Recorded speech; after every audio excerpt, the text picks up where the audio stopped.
This is the first time I'm doing this, but I've put together a series of lectures as a midterm review. So they're basically synopsis of the lectures that I did.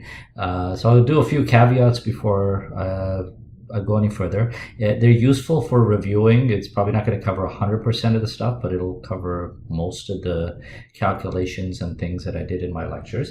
It's for the course I'm teaching at University of Toronto, RSM 333, Corporate Finance, in fall of 2024. So if you happen to use it at a different semester, just make sure you are following. The lectures may be done in different orders. This year, lectures 1 to 5 are on the midterm, so I've prepared them. Hopefully this will be an easier way of going through it rather than going through my site and trying to find the various different areas where I had like bond valuation, NPV, and so on.